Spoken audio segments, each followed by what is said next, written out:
కొన్ని సంవత్సరాల నుంచి మార్కెట్లో మౌలిక సదుపాయాలు చాలా ఘోరంగా ఉన్నాయి. ప్రజలు మార్కెట్లోనికి వచ్చి కూరగాయలు కొనే పరిస్థితులు లేవని తెలుస్తోంది.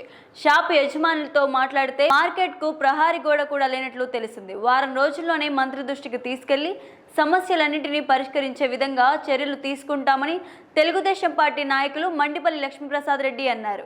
టమోటాకు గిట్టుబాటు ధర లేకపోవడంతో త్వరలో మంత్రి దృష్టికి తీసుకెళ్లి రైతులకు గిట్టుబాటు ధర కల్పించే విధంగా చర్యలు తీసుకుంటామన్నారు. రైతులకు మన ప్రాంతంలో కాకుండా ఇతర ప్రాంతాల నుంచి వచ్చిన రైతులకు మరొక అనువైన స్థలంలో నూతన మార్కెట్ను ఏర్పాటు చేసి వారిని కూడా ఆదుకునే ప్రయత్నం చేయడం జరుగుతుందని అన్నారు.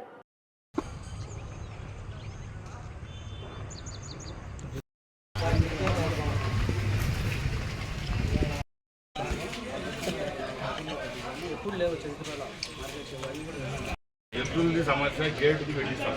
మెయిన్ ఏంటంటే లోపల రావాలంటే ముందర ఇదిగా ఉండకూడదు, ఫ్రీగా ఉంటే అందరూ మీరు కూడా చదువుకొని మరీ అందరూ ఆడబెట్టుకో అక్కడ ఇనికి రండి. అన్ని షాపులు జరిగేటట్టు చేస్తారు.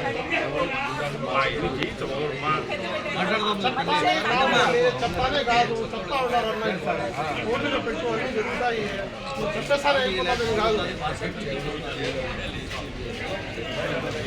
మార్పు వస్తుంది, మెల్లమెల్లగా వస్తుంది. అనుకున్నదే జరగాలంటే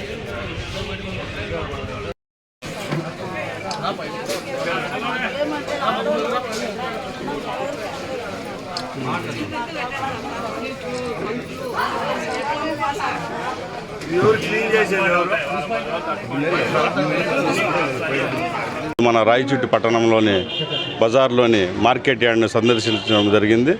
ఇక్కడ చూస్తుంటే గత కొన్నేళ్ల నుంచి మౌలిక సదుపాయాలు చాలా ఘోరంగా ఉన్నాయి. ఇక్కడ ప్రజలకి అందుబాటులో అంటే లోపలికి ఎంటర్ అయ్యి లోపల కూరగాయలు కొనే వసతులు అయితే చాలా అధ్వానంగా ఉన్నట్టు నోటీస్ చేయడం జరిగింది. ఇక్కడున్న షాపు ఓనర్లతో మాట్లాడడం జరిగితే ఇక్కడ ప్రాపర్గా గోడలు కానీ బాత్రూమ్ ఫెసిలిటీస్ కానీ ఇలాంటి అరకొర సదుపాయాలే ఉన్నాయి. దీన్ని మంత్రి గారి దృష్టికి తీసుకెళ్లడం జరుగుతుంది. ఖచ్చితంగా వితిన్ 1 వీక్లోనే మనం ఎంత చేయగలమో దీనికి ఒక గోడ కాంపౌండ్ లాంటిది, ఒక ప్రహరీ గోడ లాంటిది అడగడం జరిగింది. అది కూడా మనం దృష్టికి వచ్చింది కాబట్టి రేపే ఇమీడియట్గా స్టార్ట్ చేయమన్నాము. దాంతోపాటు ఇక్కడ ఉన్న షాపుల్లో కూడా ఒకరికి 2-3 షాపులు కూడా అలాట్ చేయడం జరిగింది. అవి ఖచ్చితంగా మార్కెట్ కమిషనర్ గారు మళ్ళీ మార్కెట్కి సంబంధించిన అధికారుల దృష్టికి తీసుకెళ్ళి ఖచ్చితంగా ఒక మనిషి అప్లై చేసుకుంటే ఒకటే వచ్చేటట్టు చూసి ప్రతి ఒక్కరికి పార్టీలకు అతీతంగా. మరో ముఖ్యమైన విషయం, ఈరోజు ఇక్కడికి సందర్శనకు మెయిన్ కారణం ఏంటంటే టమాటాకు గిట్టుబాటు ధర పడిపోయింది. అది మనం చూస్తున్నాం. ప్రతి సంవత్సరం మన పరిసర ప్రాంతాల గుర్రంకొండ కానీ రాయచూడి తాలూకాలో కానీ టమాటా ఎప్పుడు ఎక్కువ వస్తుందో అప్పుడు ప్రైజెస్ పడిపోతాయి. అలాంటిది ఈ సంవత్సరం కూడా జరిగింది. ఇది మరీ తక్కువ ధరకు పడిపోయింది. ఇప్పుడే విన్న విషయం ఏంటంటే మన అనంతపురం జిల్లాలో కలెక్టర్ గారి ఆదేశాల మేరకు, మన అచ్చెన్నాయుడు గారి ఆదేశాల మేరకు టమాటాను కొద్దిగా గిట్టుబాటు ధరకు కొనడం జరిగింది. అలానే మన కడప జిల్లా అన్నమయ్య జిల్లాలో కూడా మనం అధికారుల దృష్టికి తీసుకెళ్ళి టమాటాకు వితిన్ ఈ 2-3 రోజుల్లోనే మంచి సరసమైన ధరకు కొనేదానికి మనము ప్రయత్నిస్తాం. ఇది కూడా మంత్రి గారు మార్నింగే కొద్దిగా వేరే ఊరికి వెళ్ళడం జరిగింది కాబట్టి ఆయన దృష్టికి తీసుకెళ్ళి ఈ టమాటా సమస్యను కూడా వితిన్ 2-3 డేస్లోనే సాల్వ్ చేసేదానికి మనం చర్యలు తీసుకుంటాం.